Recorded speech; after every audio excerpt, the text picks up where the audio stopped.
Welcome to Hip Hop Movie Club, where three old heads put their old heads together to vibe on some of the most memorable or forgettable hip hop themed movies of all time. And here's HHMC with your HHMCs, Boogie, JB, and Dino Wright. Season 4, Episode 3, New Jack City.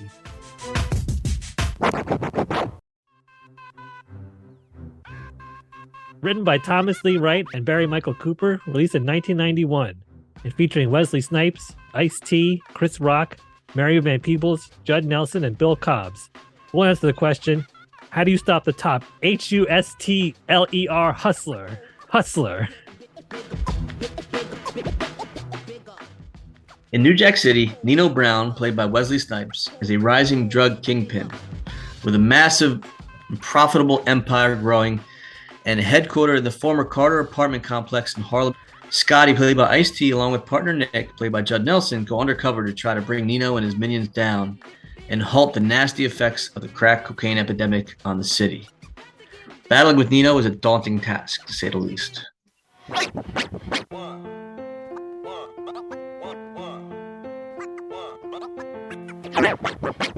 All right, so a lot to unpack here with New Jack City. Why don't you kick us off, Boogie? Yeah, I think this is one of those movies that they satire in Don't Be a Menace to South Central while drinking your juice in the hood. So safe to say that I don't know how many times I've watched this movie. I'm really into crime movies, so I watch a lot of gangster movies. So this is, was always part of my collection. But the one thing that stands out to me in this movie was Wesley Snipes' portrayal of Nino Brown. He was such a charismatic person, yet ruthless, but he was horrible in the sense that, the acts that he did, portray throughout the film, but from being able to take over the housing project in the middle of New York City, we're going to just take over our housing project. Yeah. But I liken him to Al Pacino's Scarface character. The movie moves really fast. I don't think there's too many dull moments in the movie at all, in my opinion. It's one of those crime movies that really grabs me, but it's not for everybody.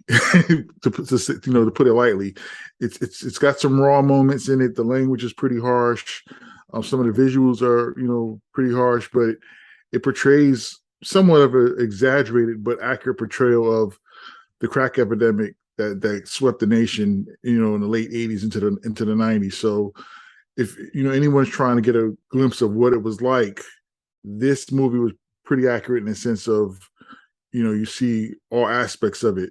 And for that, I do appreciate it because it kind of brought it a little to the forefront, whereas, it was an inner city problem and yeah, we knew about it, but this kind of put it out on the main screen so that viewers anywhere can kind of say, wow, this is really raw. This is crazy. This is really, weird in the sense of, I didn't know it was that bad. But so that I always appreciate the movie. But I do think that even if it's a movie that you may not enjoy as far as in the sense of, oh, this is an enjoyable movie, it's something that I think that people should look at from a sociological aspect, just to get a glimpse of what happened during that period of time.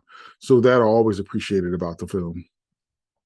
Yeah, like you said, it was action packed.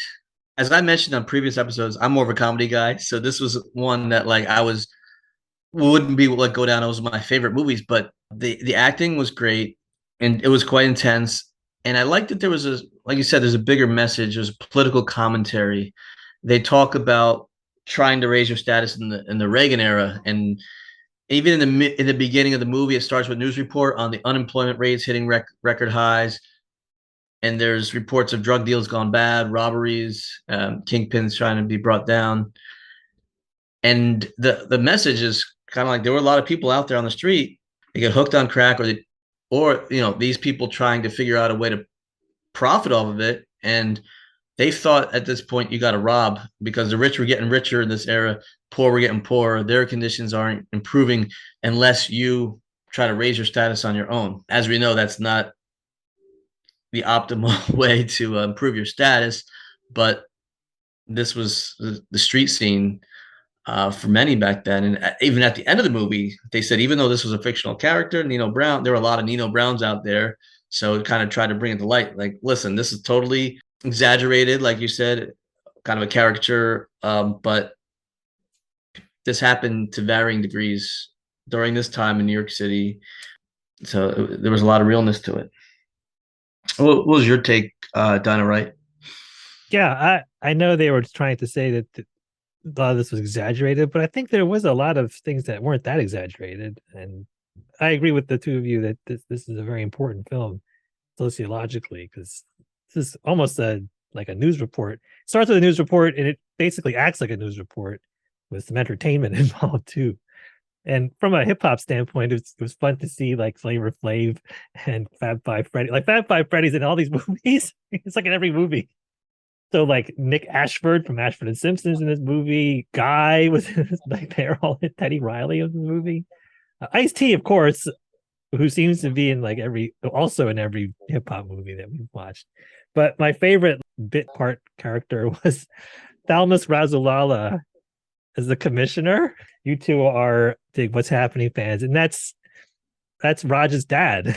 Oh, I didn't put that together. That's awesome. Yeah, it's Raj's dad. So Bill Thomas, who comes around once in a while, that's Thalmus Razulala. So he went from Watts to New York City.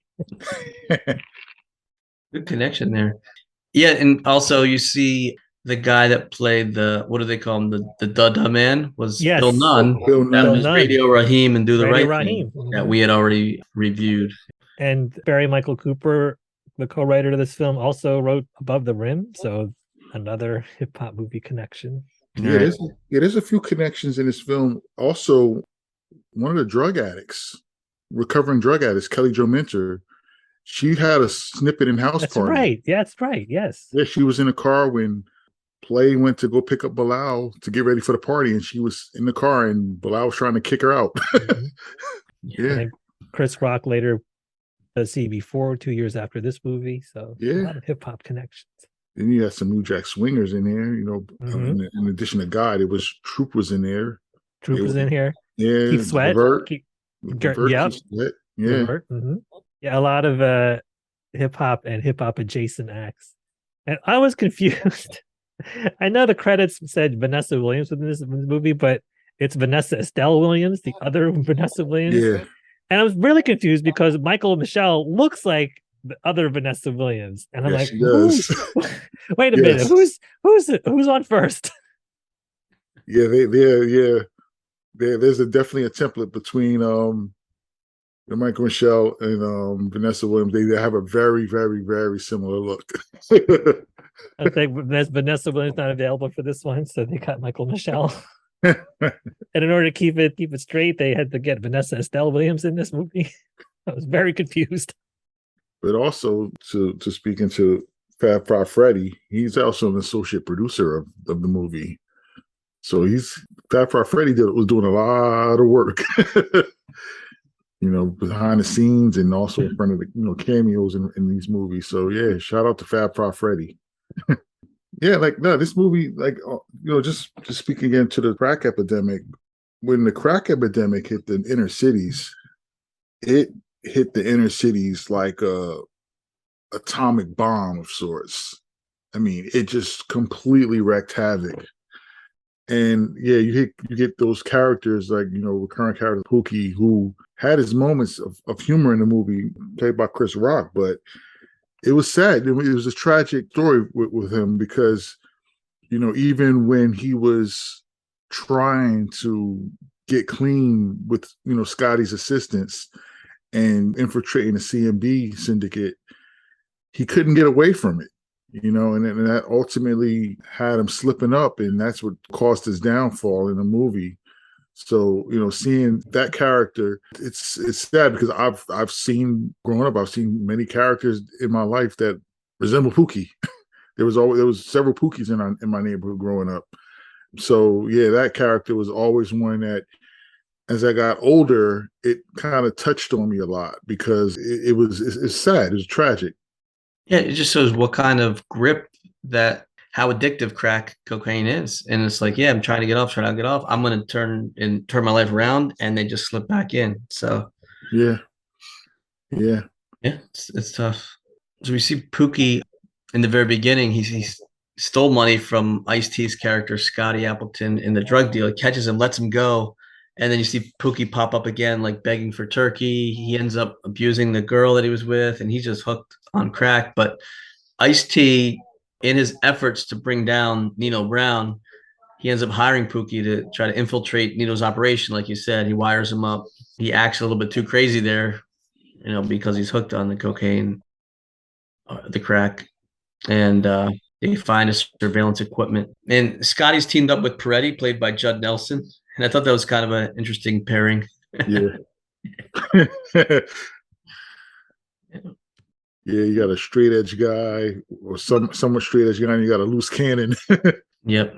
And Peretti eventually reveals that he used to be Pookie. Like he went through, I guess, some addiction. And he kind of brings the message too, that because there was a little bit of racial tensions with the two of them here and there, and some of the other guys. And then Peretti's like, it's not a black or white thing. I used to be Pookie, and it affects all races. It doesn't discriminate. Right. Yeah. And that was actually a very good message to put out in the film too, because I think there was a big misconception that only black people were, getting hooked, but everybody was getting hooked. And if you lived in a city, there was a chance that you knew somebody that was hooked, and they didn't necessarily have to be a black person. Oh yeah. Yeah. Any race, any socioeconomic condition, you had CEOs on Wall Street, regardless of race, they're getting hooked on crack and stuff, bringing them down. Doctors, lawyers, high functioning professionals. Yep. Hooked. Yeah. And then you see the Italian mob is involved here with the guy Frankie Needles and Don Amateo, and they become, I guess they're vying against Nino for dominance of the underground, so to speak. And there's one scene where Nino emasculates Frankie Needles, he cuts his hair and stuff like that. And then later on, it was like, that seemed to be another way to try to get into Nino's empire, was to team up with Frankie's crew. And an interesting concept with the movie, though, is that it wasn't even Nino Brown's idea to sell crack. It was G Money's idea. Right. Nino is the mastermind, like I said, that ruthless, charismatic individual. He took the idea and ran with it and created an empire of sorts. I always found that interesting. I said, it wasn't even Nino's idea. Yeah, at first he was kind of upset that G Money was figuring this out on the side. Right. But then, he takes his idea and he also takes his girl. Right.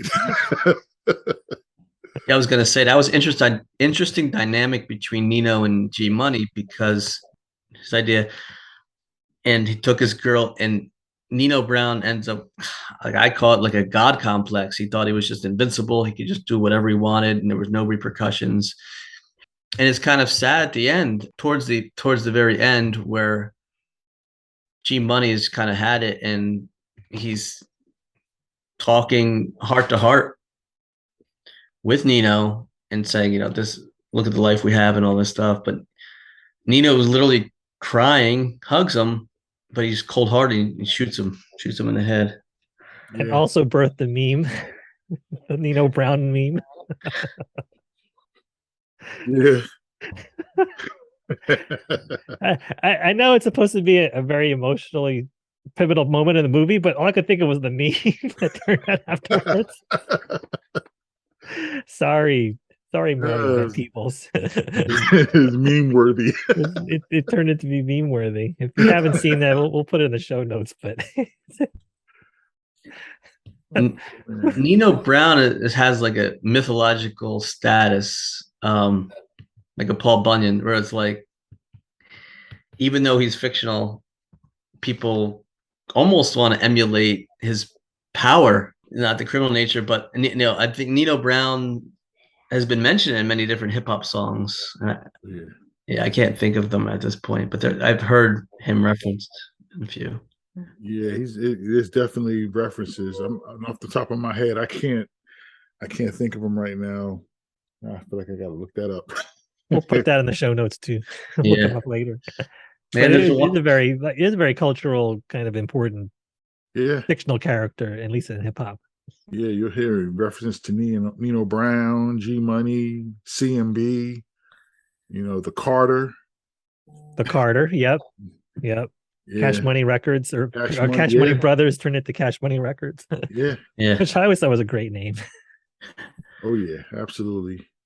and there's one scene when towards the end with the Italian mob pulls up and because Nino's hosting a wedding for one of the crew. I forget which guy it was, and the shootout occurs right at the reception of the wedding, and Nino uses a child as a shield. That's how you know how cold-hearted he was, and that was rough.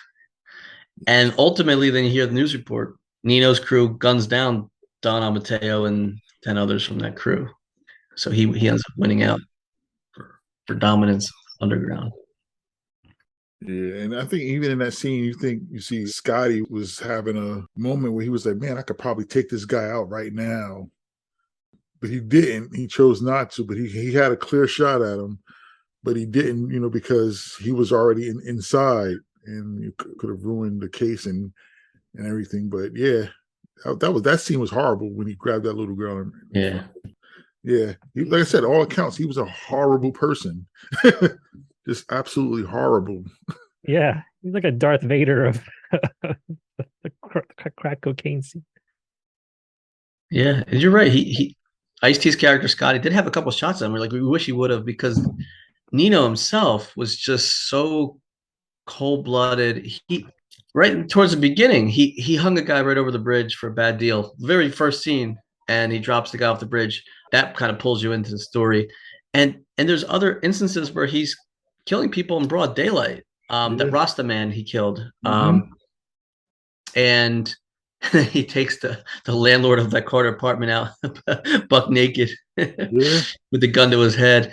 I'm like, how does he get away with this? He's just literally killing people and threatening people all over.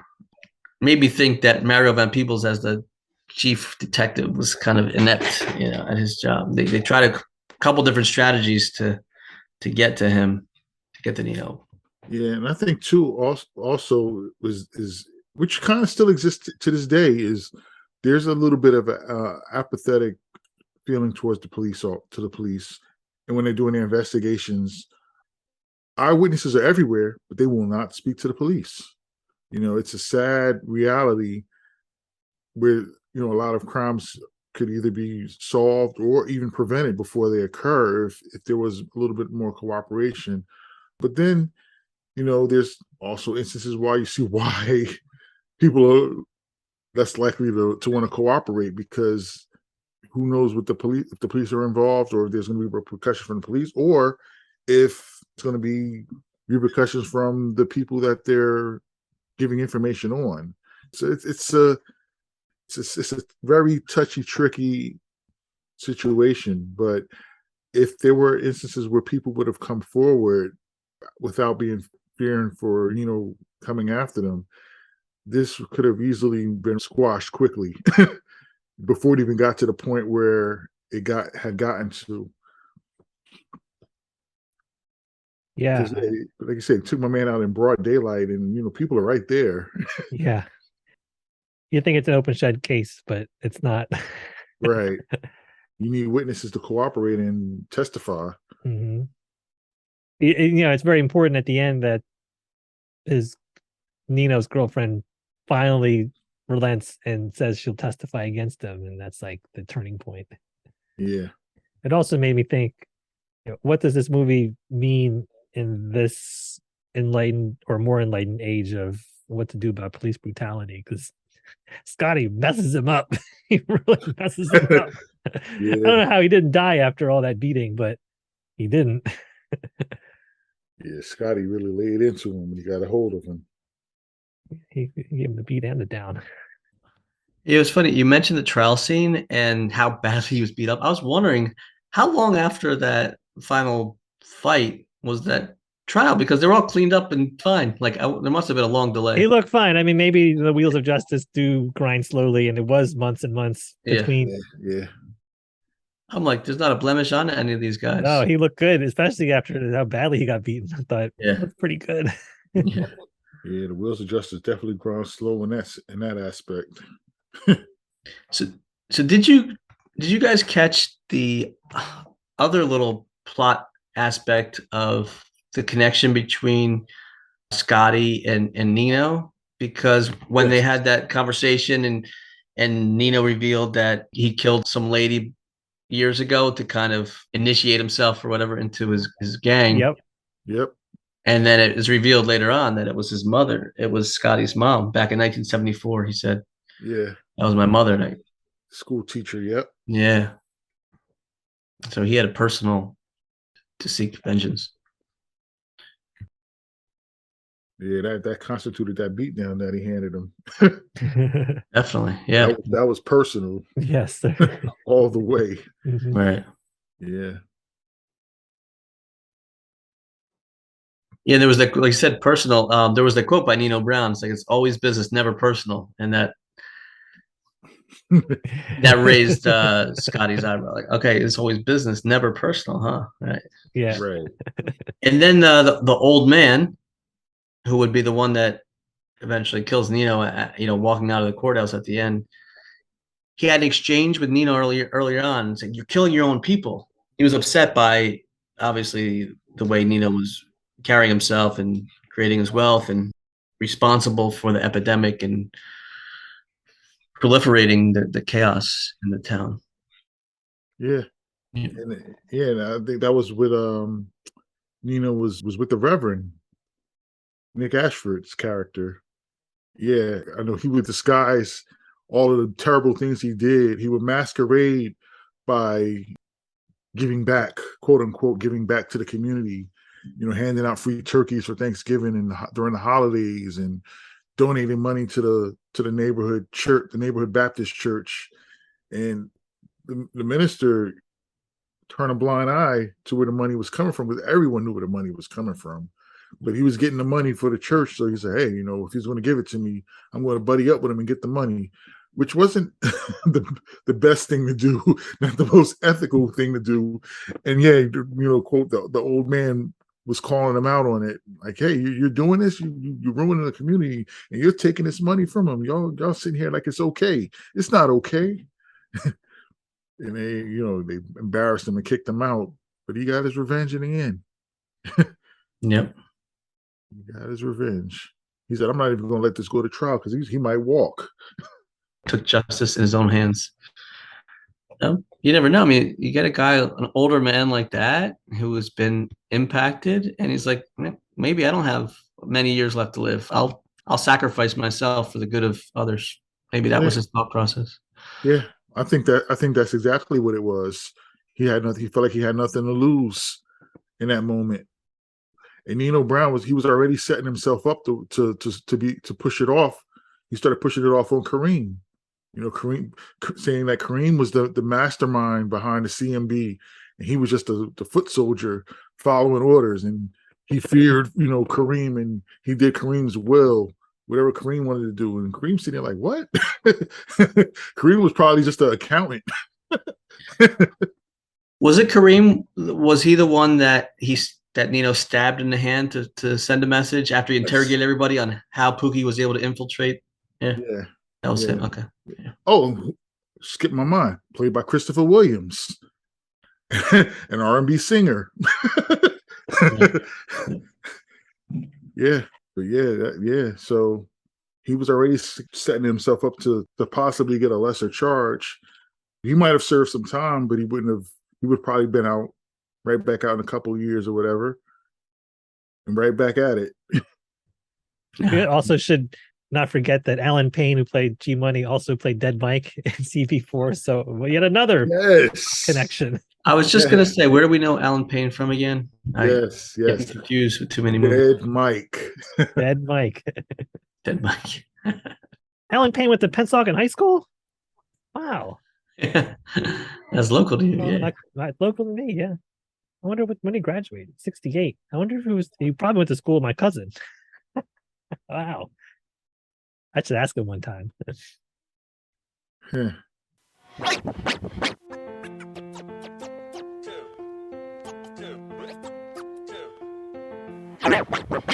So there were some other tidbits that we were discovering back and forth that the role of Pookie, played by Chris Rock, actually had gone to Martin Lawrence. He crushed the audition, and Chris Rock actually didn't do well on his audition, but Martin Lawrence backed out of it because Robin Harris, who he was friends with and who he played with in House Party, had just passed away, and I guess he wasn't up to the task of playing the role. Yeah, that I remember when Robin Harris passed away. It took a lot of people. A lot of people took that one hard because he was on his rise, and everybody knew him. He was a funny dude, and yeah, there was definitely a Def Comedy Jam connection between Robin Harris and Martin Lawrence. Yeah, they ran pretty much in the same circle. Yeah, they were both great stand-up comics. Yeah, it was interesting. And Ice-T playing the undercover cop, he wasn't really thrilled initially about playing it because he didn't want to like lose some street cred with a lot of the guys that he hung with. But they said, "Oh, it's great. Go ahead and play it. How can I get in the movie?" There's irony that he ends up playing a cop for a greater part of his acting career, right? And Law and Order. Yeah. Finn. Yeah, but he also did produce Cop Killer like about a year or so after this, so there was some irony there. He has a wide range. He's well-rounded. Yeah, yeah. But this very important movie in the culture. Yeah, and it had a crazy soundtrack. Yes.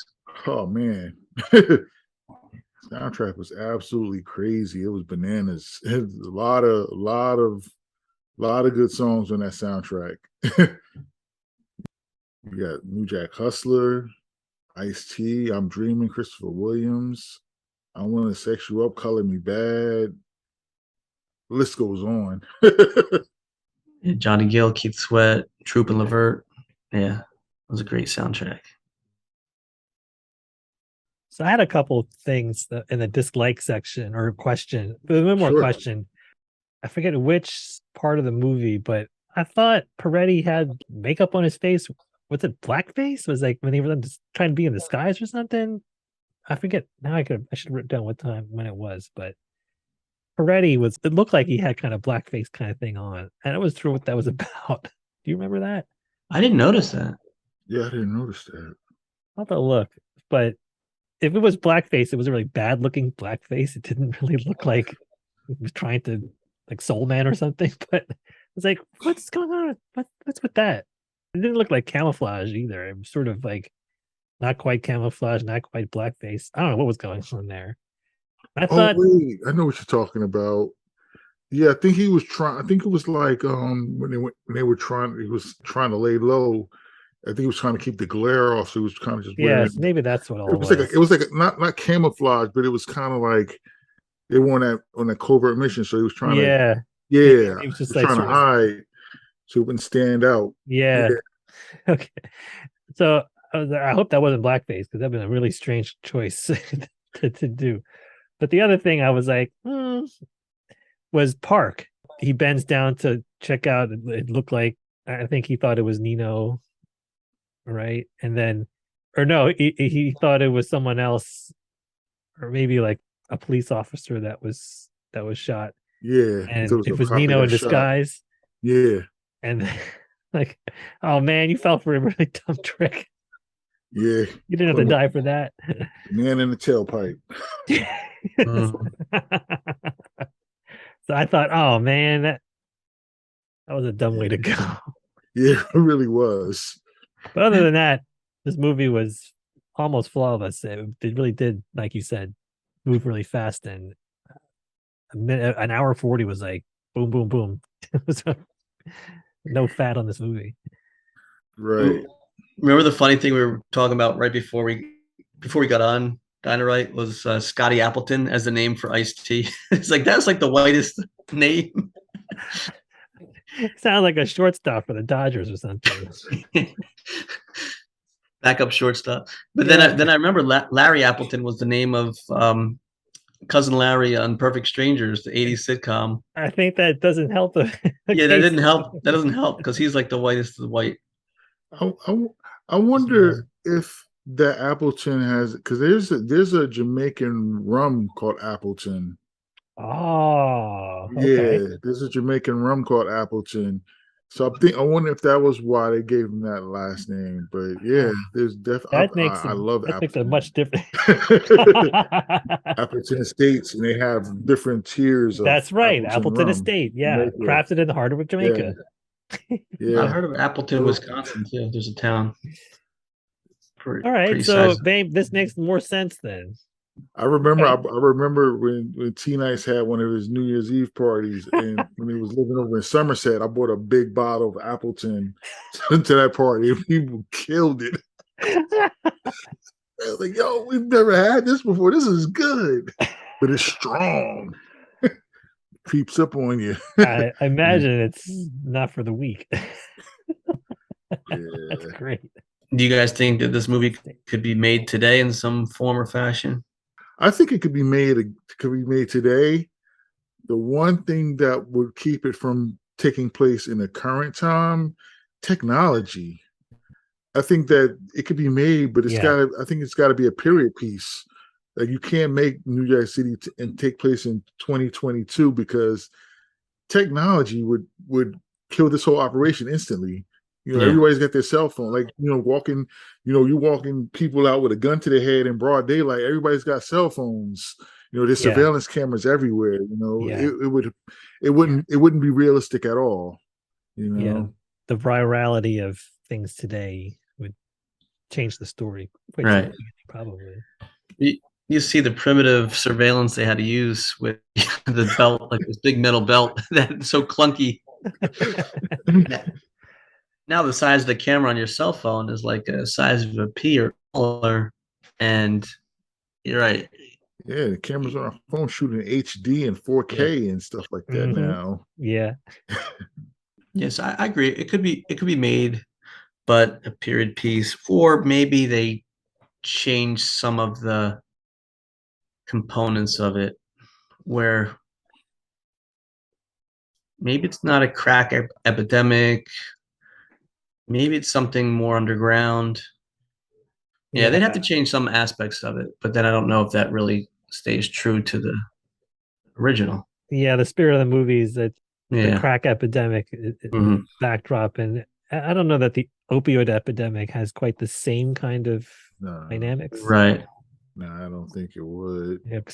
You got the Sackler family and like selling. It wasn't like underground drug trade. It was like legitimate, air quote, legitimate pharmaceutical companies.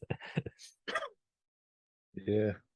But I think, you'd have to do something different to meet the spirit of the movie. But I don't know.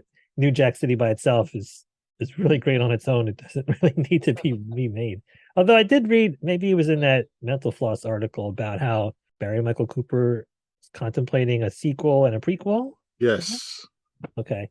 Yeah. So that would be interesting. Like the origin story of Nino would be probably pretty interesting. Yeah, that would be really interesting, actually. Yeah. You can tell that through all of the horrible acts that man has a brilliant mind to think out, coordinate, and plan the way he does. So what made him go on the path that he was on, where he could have probably run a company easily. Yeah. The head of a company or an entrepreneur or something. Something great. If he used his powers for good. Right. But no, I would definitely be interested in seeing a Nino Brown prequel. That I would definitely watch. And I would probably even say I'd watch, something like a sequel to kind of see what happened, like the fallout from, did he die? He got shot. Did he die? We don't know. There's a possibility. What happened? Did the CMB move on? Did someone else come in and try to take their place? Yeah, I'd watch it. Right. I mean, that was a pretty big syndicate.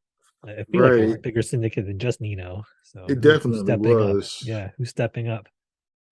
Yeah. 'Cause I think all of the main people, there were more people around the table, but the main people all died by the end, right? So man, Yeah. he died. Keisha died. Sure. Yeah. G Money G-Money, died, yeah. right? And then Brown, we don't know, but let's say he was not able to continue. So yeah, someone had to have come up. Maybe Kareem. Right. After he proved that he really wasn't the head of the CMB, he got to come with the receipts. Yeah, he was the bougie brother that they just brought in to do the numbers. Yeah, I just did the numbers. Oh, you know what's funny? Speaking of numbers, there was a reference to Pascal, the computer program language. Remember? Yes. When they were recruiting Pookie, and he said something, "Do you code? Can you code in Pascal?"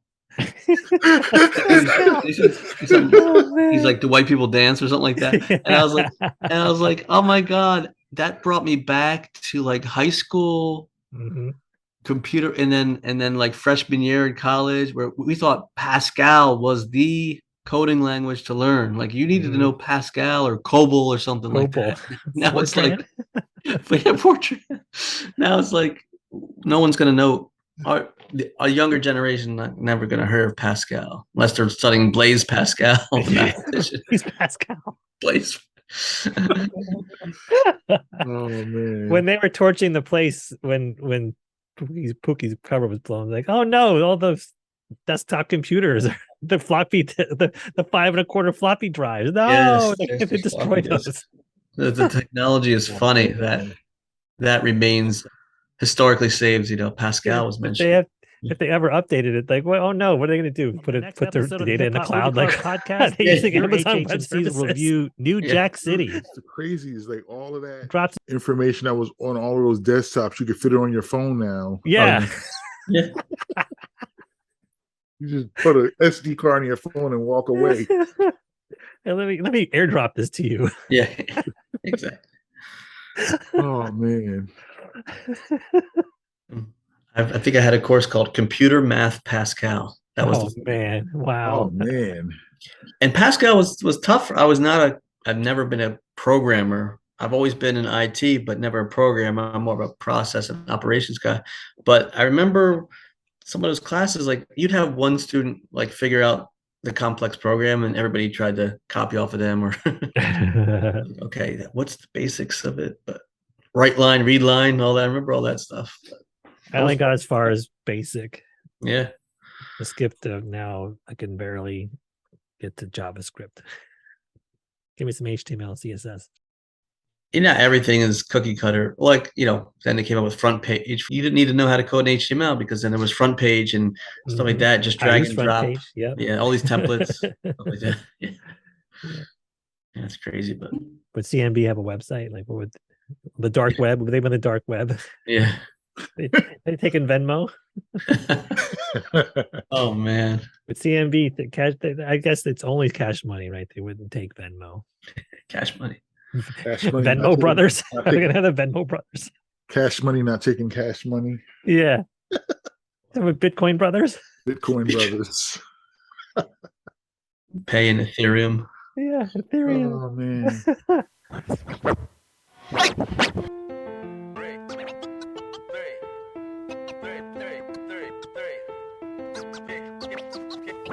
Why don't we go and do our regular rating?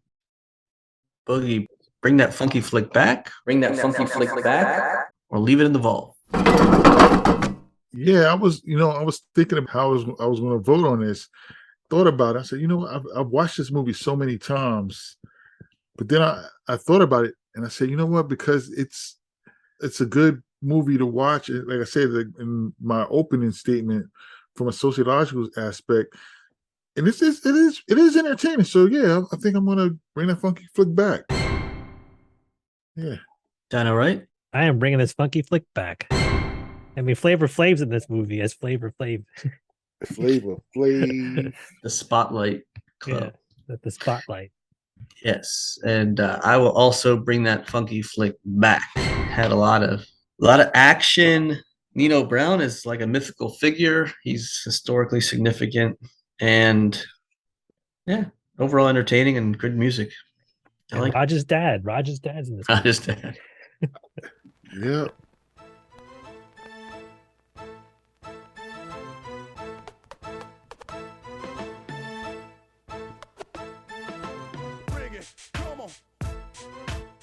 Hip Hop Movie Club is produced by your HHMCs, JB, Boogie, and Dino Wright. Theme music by Boogie. Check us out on TikTok and Instagram at Hip Hop Movie Club.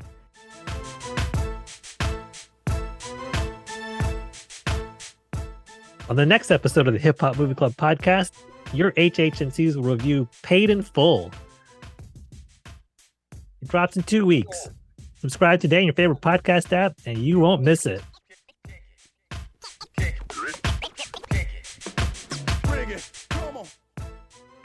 Shout out to you listeners. Thanks for tuning in.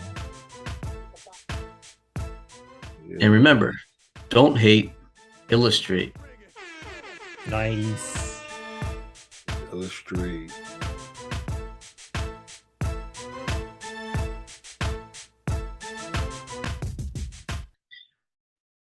Mario Van Peebles' directorial debut. Pretty Yeah. good. Pretty good debut. Yeah. Shout out to Bejeweled. Thanks for your support, holding it down in the Green Mountain State. Shout out to Brain Freeze Trivia in the Lehigh Valley. Check out the Instagram, brain_freeze_trivia_time. That's Brain Freeze Trivia time on Instagram.